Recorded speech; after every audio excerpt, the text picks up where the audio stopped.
Thanks for staying with News at Prime tonight. We continue to unpack the impact of that July 2021 unrest 2 years on. Joining me in studio tonight, Isobel Frye. She is Executive Director of the Social Policy Initiative, and Kganki Matabane represents the Black Business Council. He's their CEO. Thank you to both of you really for making time. Isobel, we've just come out of that interview with Ntetelelo, and one really does not have words that can comfort somebody in his position, because 2 years on, he very clearly feels he's been let down by the system, by the investigations, and one cannot really blame him. Absolutely. I think, Kathy, one of the tragedies that happened was that it seems to have been seen as a moment in time, and yet the implications, the resultant actions have not been dealt with. At the time, the nation was taken aback by the depth of anger in the looting and the devastation, the violence that happened.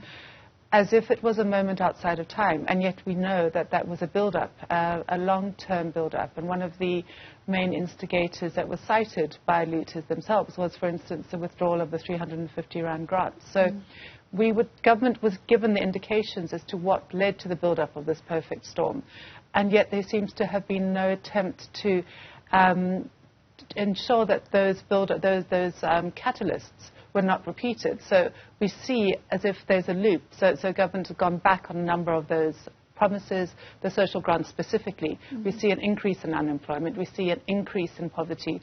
We see a decrease in the kinds of social safety nets that were given.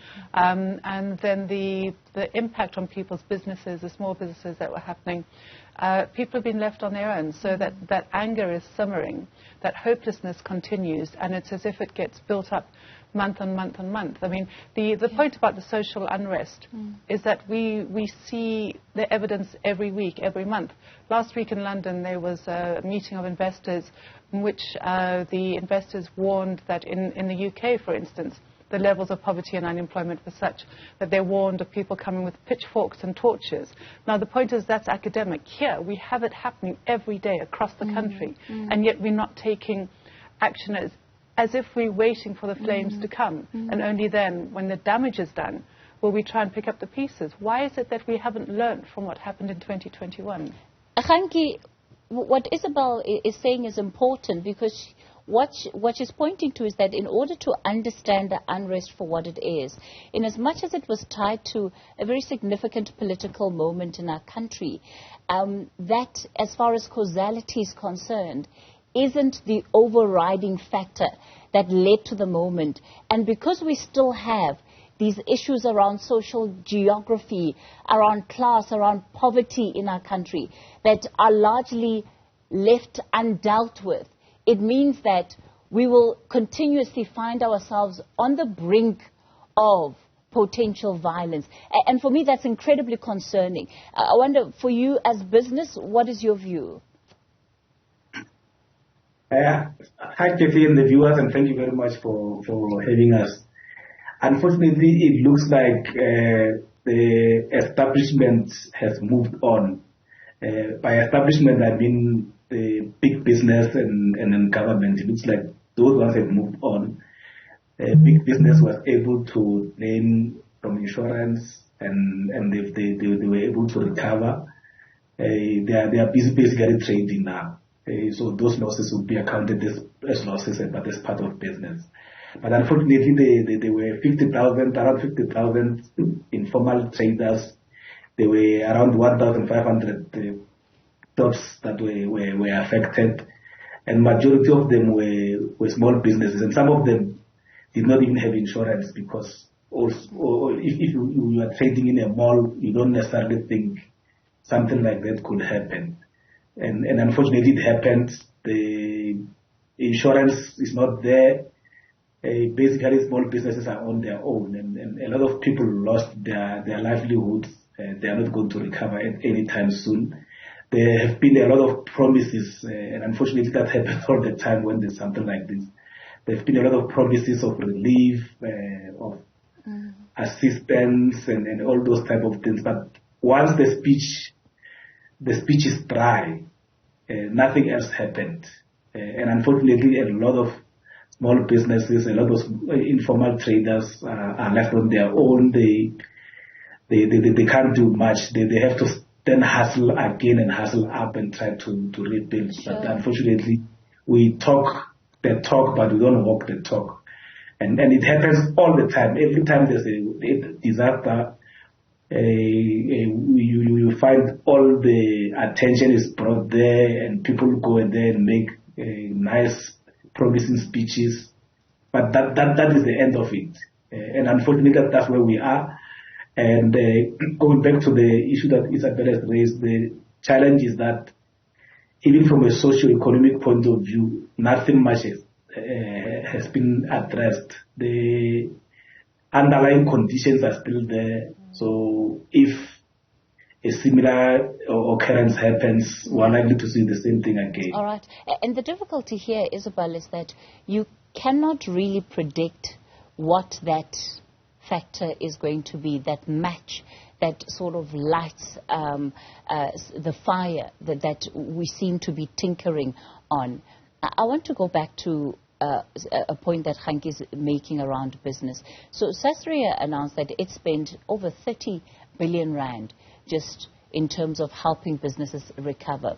But even their own research has shown that it is the looters and it is the small businesses that are still worse off today than they were in 2021 when this unrest took place.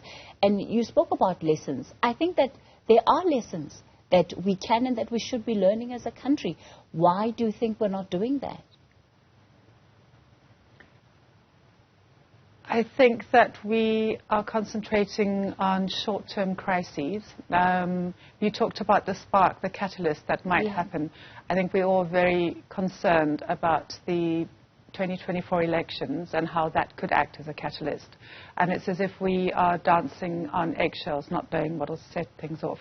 The point that you mentioned and Kganki mentioned about the differential experience between formal big business, for instance, and smaller SMMEs and informal businesses is critical, and that lies at the heart of the inequality in South Africa. We know that South Africa is the most unequal country in terms of wealth and inequality and income in the world. So if you're in the formal sector, you have insurance, so you have a short-term cash flow problem while you're waiting for the insurance to pay out. But if you're in the informal economy, particularly smaller micro businesses, you lose everything, absolutely everything. You don't have savings. And where government and the Department of Small Business Development really could be leading is to look at innovative tools and ways in which you come in. But I mean, one of the things, again, where the inequality comes through is that if you, at the Job Summit Expo that was held last week, the EU ambassador, Sandra Kramer, was saying that we need to be building the SMME sector in order to build jobs. However, we know from the research that is done on regularly, the same research findings come out saying that levels of poverty in this country are such that people don't have disposable income. So the kinds of the demand that exists to support small businesses just doesn't exist because people are surviving. They're struggling to survive. And I think we need to address that. We also need to address the point that our GDP growth is 0.4%. Our population growth is 0.8%. We are already at a negative growth before we even start taking into account the fact that we need to grow the economy. Our economy is shrinking. What are we doing and the solutions for that?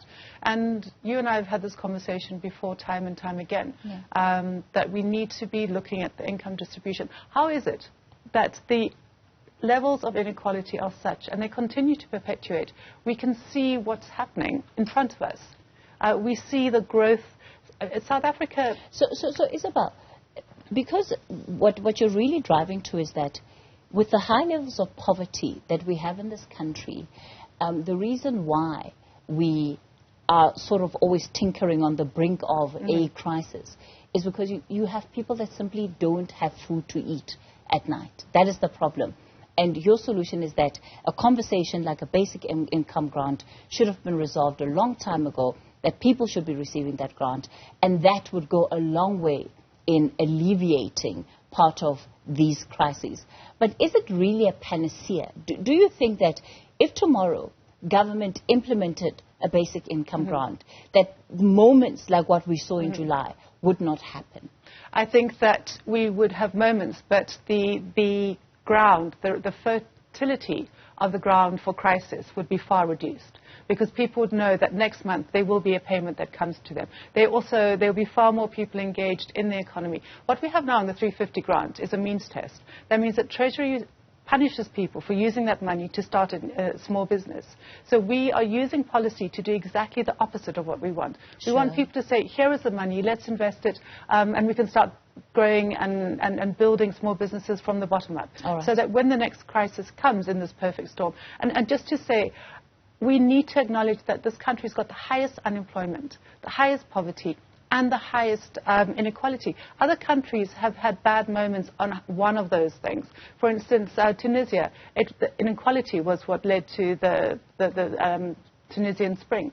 We have all three happening at the same time. No other country Isobel, has been where I'm we going to have to stop you there. We're almost out of time. Kganki, do you think that there has been enough pressure from business on government demanding accountability for the July unrest? And the reason why I say business specifically is that business is a significant stakeholder. We're seeing business working together with government to try and resolve some of the issues that we have in this country, whether it's electricity, whether it's health, whether it's rail. We're seeing these partnerships. But is there enough pressure for accountability for a moment like the July unrest? Yes, there's been a lot of pressure. We were always raising these issues when we meet. But it looks like either there's no political will or there's no political capacity or state capacity to deal with the matters, because when you look at the perpetrators of this matter, we can't see people being arrested. So you're asking yourself, it has been 2 years, but who has been held accountable for this? So if you've got that type of a situation, if this thing happens again, there's no deterrent from anyone. So does that mean that business effectively, yes, you bring it up in your meetings with government, but in as far as you don't get a satisfactory answer, you sort of throw your hands up in the air and say, oh, well, I guess there's no political will, so we'll leave it there? Yeah, because we can't take the law into our own hands and start arresting people. Our job is to keep on putting pressure to government and say, make sure that you arrest people who are doing such things, like who are doing now, for example, putting pressure on government to say, those construction mafias and others, let them be arrested, because you cannot negotiate with those type of people because they are thugs. But that's how far you can go. The actual arresting cannot be done by business, because that's not our role. And we can't take we can't take law into our own hands.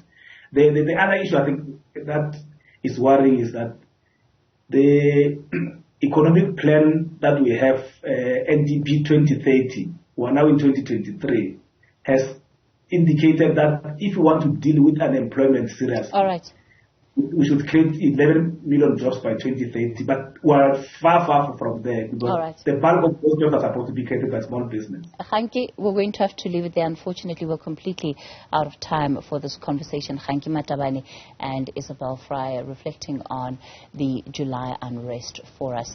Still more news after this.